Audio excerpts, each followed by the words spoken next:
கிராமத்து தாத்தா பேரனின் கதை. காட்சி 1. கிராம மாலை. அமைதியான கிராம வீட்டு முற்றத்தில் தாத்தா முத்தையாவும் பேரன் கார்த்திக்கும் உட்கார்ந்திருக்கிறார்கள்.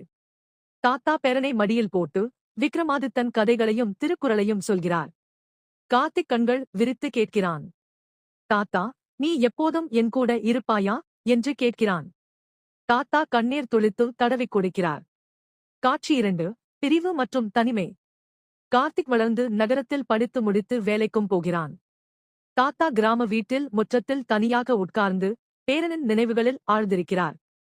போன் வரும்போது மட்டும் புன்னகை வரும், ஆனால் தனிமை இதயத்தை அரிக்கும்.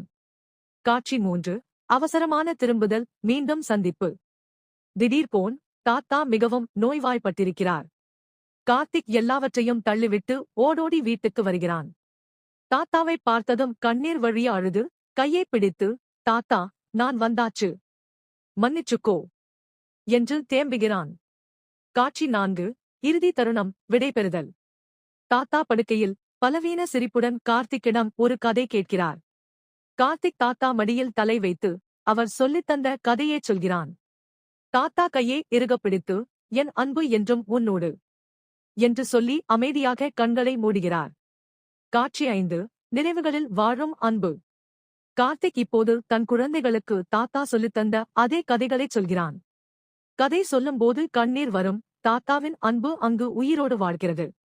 இந்த கதை உங்களுக்கு பிடிச்சிருந்தா லைக் பண்ணுங்க, உங்களுக்கு நண்பர்களுக்கு ஷேர் பண்ணுங்க. இந்த மாதிரி வீடியோ தொடர்ந்து பார்க்க நம்ம சேனலை மறக்காம சப்ஸ்கிரைப் பண்ணுங்க.